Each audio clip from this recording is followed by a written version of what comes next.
बिस्मिल्लाहिर्रहमानिर्रहीम। अस्सलाम वालेकुम क्लास, कैसे हैं आप सब? ठीक ठाक हैं। लास्ट टाइम जो हमने बात की थी लेक्चर नंबर 14 में, वो सॉल्यूशंस के चैप्टर नंबर 6 हमने स्टार्ट किया था सॉल्यूशंस का। तो उसका कुछ इंट्रोडक्शन हुआ था। मैंने आपको बताया था सॉल्यूशंस किसे कहते हैं।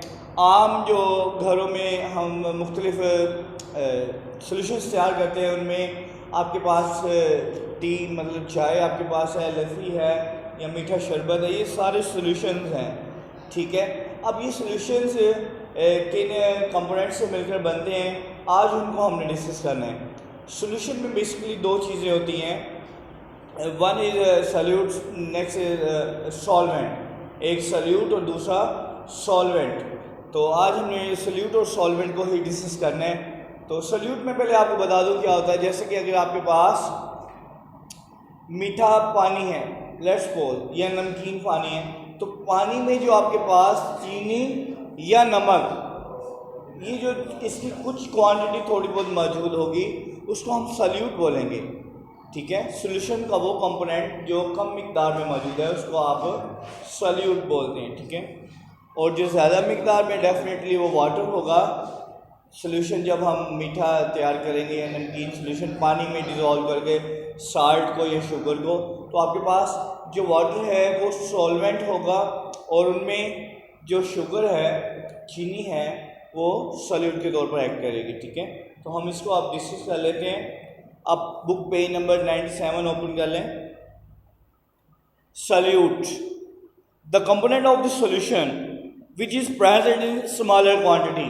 मैंने भी आपको बताया सॉल्यूशन का वो कंपोनेंट जो कम मिकदार में मौजूद है, ठीक है, उसको आप सॉल्यूट बोलेंगे। जिस कार्ड solute, solute is dissolve in a solvent to make a solution. For example, salt solution is made by the dissolving salt in water. Salt in water, जब आपने एक सॉल्ट का सॉल्यूशन तैयार करना है, तो उसमें डेफिनेटली आपको पानी में नमक हल करना पड़ेगा, कोई भी सॉल्ट, तो वो आपके पास एक सॉल्यूशन बन जाएगा। इसमें जो सॉल्ट है वो सॉल्यूट के तौर पर एक्ट कर रहा है। ठीक है, more than one solute may be present in a solution. For example, in soft drinks water is a solvent while the other substance like sugar, salt and carbon dioxide are the solutes. Let's suppose आपके पास ये जो cold drinks होती हैं, let's suppose Coke, Pepsi वगैरह जितने भी brands की हैं, इनमें भी सॉल्यूट और सॉल्वेंट का ही कॉन्सेप्ट है। आपके पास इसमें जो कार्बन डाइऑक्साइड गैस और शुगर, नेक्स्ट आपके पास कलर्स हैं, ये सारे आपके पास सॉल्यूट के तौर पर एक्ट करते हैं। ठीक है, लेकिन इनमें जो वाटर है वो सॉल्वेंट के तौर पर एक्ट करेगा।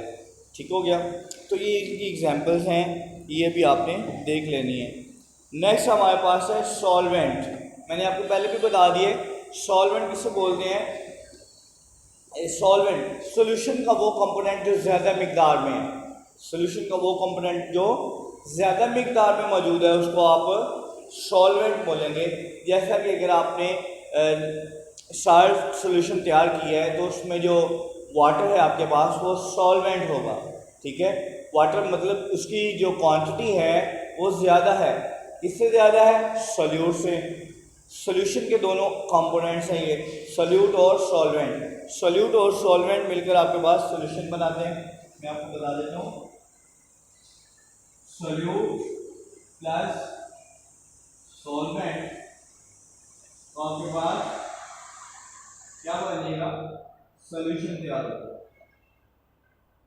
ठीक हो गया, सॉल्यूट और सॉल्वेंट मिलते हैं आपस में, तो आपके पास सॉल्यूशन बन जाता है। ठीक हो गया, इनमें आपने एक एग्जांपल अभी आपने वाइट बोर्ड पर सुनी है सॉल्ट सॉल्यूशन की। नेक्स्ट हमारे पास जो टॉपिक है वो सॉल्वेंट की अब हम बात करेंगे। The component of a solution which is present in larger quantity, which is present in larger quantity is called solvent. Solvent always dissolve solute. Solvent हमेशा सॉल्यूट को डिसॉल्व कर लेता है। ठीक है, सॉल्वेंट हमेशा सॉल्यूट को अपने अंदर डिज़ोल्व कर लेता है, हल कर लेता है, तो फिर ये दोनों मिक्सअप होकर सॉल्यूशन तैयार कर लेते हैं। ठीक है, in a solution if more than two substances are present, one substance act as a solvent and other behave as a solute। अगर आपके पास सॉल्यूशन में एक से ज़्यादा कंपोनेंट्स मौजूद हैं तो उनमें से एक जो कंपोनेंट है वो सॉल्यूट के तौर पर एक्ट करेगा और दूसरा सॉल्वेंट के तौर पर एक्ट करेगा। ठीक है, ये डिपेंड करता है इनकी कंसंट्रेशन पर। फॉर एग्जाम्पल पेज 98 पर देखें आप। For example as referred above in soft drinks water is a solvent while other substances like sugar, salt and carbon dioxide are solutes। ठीक है, ये छोटी छोटी सिंपल सी मिसालें आपने देख ली हैं। नेक्स्ट हमारे पास जो आज का टॉपिक है जो हमने डिस्कस करना था बेसिकली वो टॉपिक नंबर 6.2 है। 6.2 ठीक है, सैचुरेटेड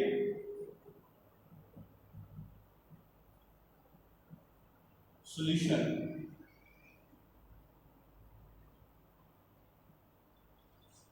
सैचुरेटेड सॉल्यूशंस। ठीक है, आज का हमारा जो बेसिकली कॉन्सेप्ट जिसे आप कहते हैं कि बाकी ये टॉपिक वाइज है, बड़ी चीज़ें हैं, डिफरेंट चीज़ें, वो है सैचुरेटेड सॉल्यूशन। ठीक है, सैचुरेटेड सॉल्यूशन क्या होता है पहले इसके आप थोड़ा सा हिंट ले लें। फॉर एग्जांपल ये आपके पास एक गिलास पानी मौजूद है।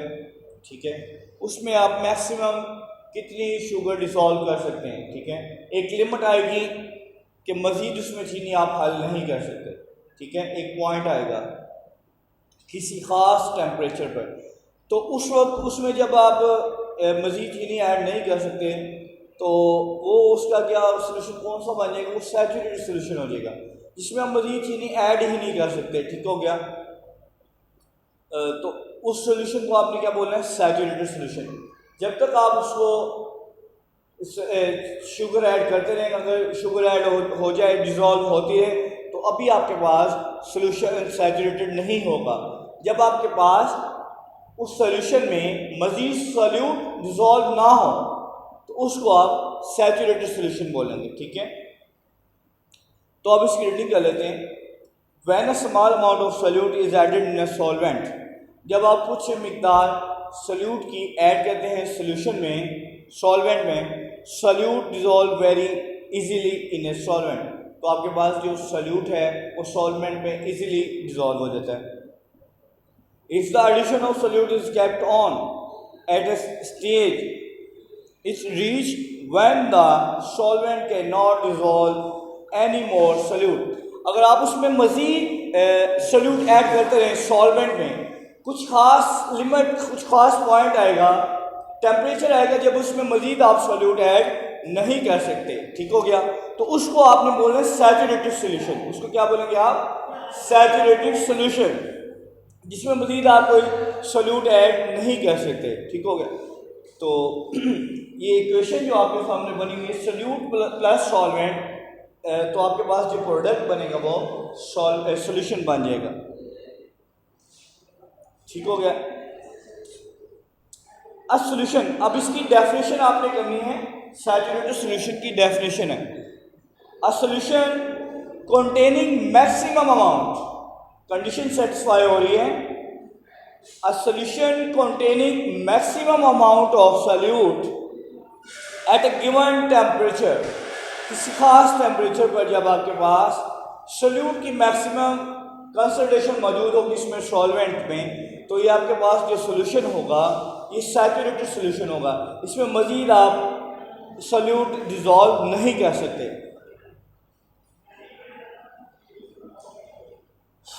ये डेफिनेशन बेटा आपने शॉर्ट क्वेश्चन के तौर पर तैयार करनी है, इसकी एग्जांपल भी आप साथ कर लेंगे। On the particle level a saturated solution is one, किसी खास लेवल पर आकर एक सैचुरेटेड सॉल्यूशन आप उसको बोलेंगे जब इन विच डिसॉल्व सॉल्यूट मतलब जो आपके पास सोल्यूशन में चीज़ हल हो गई है, उसकी जो कंसंट्रेशन है is in equilibrium with dissolve solute. आपके पास सिंपल सी फॉर्म, जब आप सोल्यूशन में मज़ीद सोल्यूट ऐड किए जा रहे हैं किसी खास टेम्परेचर पर, आपके पास जो मज़ीद सोल्यूट उसमें डिज़ोल्व नहीं हो रहा, ठीक है, जो उसमें मज़ीद सोल्यूट डिज़ोल्व नहीं हो रहा, तो उस ख़ास टेम्परेचर पर, ख़ास लेवल पर जो सोल्यूशन है वो तो सैचुरेटेड हो गया। अब उसमें मज़ीद अगर आप सोल्यूट ऐड करना भी चाहें तो वो उसमें डिज़ोल्व नहीं होगा। तो इस लेवल पर डिज़ोल्व और अनडिज़ोल्व जो सोल्यूट है, हलशुदा और गैर हलशुदा सोल्यूट की जो मिकदार है, इन दोनों में इक्विलिब्रियम कायम हो जाएगा। इक्विलिब्रियम आपने फिजिक्स में भी, फिजिक्स की टर्म में पढ़ा था, केमिस्ट्री में भी आप इक्विलिब्रियम पढ़ चुके हैं, ठीक है। तो इनमें एक इक्विलिब्रियम, एक तवाज़ुन, एक बैलेंस कायम हो जाएगा डिज़ोल्व में और अनडिज़ोल्व में। तो उस टाइम जो आपके पास सोल्यूशन है वो सैचुरेटेड सोल्यूशन है। At this stage dynamic equilibrium is established. Dynamic equilibrium is established. Dynamic equilibrium क्या होता है? जब आपके पास फॉरवर्ड रिएक्शन और रिवर्स रिएक्शन का रेट इक्वल हो जाए, ठीक है। डायनामिक इक्विलिब्रियम कब एस्टैब्लिश होगा? जब आपके पास फॉरवर्ड और रिवर्स रिएक्शन, ये फॉरवर्ड रिवर्स रिएक्शन आप 10th क्लास में डिटेल से पढ़ेंगे, फर्स्ट चैप्टर में ही है, ठीक है। इन दोनों का जो रेट है बनने की शरह, ये जब आपके पास इक्वल हो जाए तो उसको आप बोलते हैं dynamic equilibrium. Also, dissolution and the crystallization continues at a given temperature, but the net amount of dissolved solute remains constant. आपके पास डाइल्यूट सोल्यूशन जो कि सॉल्यूट वाटर में या सॉल्वेंट में हल हो गए, उनकी कंसंट्रेशन और वो सोल्यूट जो कि उसमें हल नहीं हो रहे, इन दोनों की कंसंट्रेशन इक्वल रहती है। एक डिज़ोल्व हो जाते हैं और दूसरे जो सोल्यूट डिज़ोल्व नहीं होते वो क्रिस्टलाइन फॉर्म में सोल्यूशन में बॉटम पर सेटल डाउन हो जाते हैं। तो इस स्टेज को डायनामिक इक्विलिब्रियम बोलते हैं और ये सैचुरेटेड सोल्यूशन हमारा कंप्लीट हो गया है, ठीक है। तो इसके साथ हम करते हैं अनसैचुरेटेड सोल्यूशन। शॉर्ट में है, सैचुरेटेड में आपने क्या किया है, कोई भी इसके शॉर्टकट कर लेते हैं, समरी बना लेते हैं, सैचुरेटेड सोल्यूशन जिसे बोलते हैं। कोई भी सोल्यूशन आपके पास मौजूद है, उसमें आपने मैक्सिमम अमाउंट सोल्यूट की डिज़ोल्व कर दी है। अब मुझे जिसमें सोल्यूट डिज़ोल्व नहीं हो रहा, ठीक है, किसी ख़ास टेम्परेचर पर, तो उसको आप बोलेंगे कि ये कौन सा सोल्यूशन है, ये एक सैचुरेटेड सोल्यूशन बन गया, ठीक है। अब अगर ऐसे कंडीशन ना हो तो डेफिनेटली वो अनसैचुरेटेड सोल्यूशन होगा। अ solution which contain lesser amount of solute than that is which is required to saturate it at a given temperature is called unsaturated solution. आपके पास एक अनसैचुरेटेड सोल्यूशन कौन सा होता है? जब आपके पास मैक्सिमम लेसर अमाउंट में आपके पास सोल्यूशन मौजूद हो और वो कम मिकदार में सोल्यूट अगर आपके पास है, मतलब आपके पास अभी सोल्यूशन कंप्लीट नहीं हुआ, सैर नहीं हुआ, सैचुरेटेड नहीं बना, तो वो डेफिनेटली आपके पास अनसैचुरेटेड सोल्यूशन में ही कंसिडर किया जाएगा। इसकी डेफिनेशन आपने कर लेनी है। A solution which contain lesser amount of solute, lesser amount, उसमें क्या था मैक्सिमम अमाउंट, इसमें क्या है lesser amount, lesser amount of solute then which is required to saturate, which is required to saturate at a given temperature is called unsaturated solution. Such solutions have the capacity to dissolve more solute to become a saturated solution. तो इसको आप बोलते हैं unsaturated solution। ये short question में भी आ सकता है और दोनों का डिफरेंस बनकर भी आ सकता है। What is difference between saturated and unsaturated solution, तो आप इन दोनों की डेफिनेशन शॉर्ट में भी कर सकते हैं, ठीक है। तो आज का जो हमारा काम था वो आज हमने बेटा सोल्यूट, सॉल्वेंट और सैचुरेटेड सोल्यूशन के साथ अनसैचुरेटेड सोल्यूशन को डिस्कस किया है। पेज नंबर 97 और 98 पर ये बातें सारी लिखी हुई हैं, बुक में आपके पास मौजूद हैं। इनको आपने अच्छे तरीके से तैयार कर लेना है, शॉर्ट क्वेश्चन के हवाले से इंपॉर्टेंट है। नेक्स्ट टाइम आपके साथ मुलाकात होगी नए टॉपिक के साथ। जो आपकी डायरी है वो आप नोट कर लें, पेज नंबर 97 एंड 98। ठीक है, इसको आप अच्छे तरीके से तैयार करें, आज हमें व्हाट्सएप कर दीजिएगा। नेक्स्ट टाइम आपके साथ मुलाकात होती है नए टॉपिक के साथ, तो तब तक के लिए अल्लाह हाफ़िज़।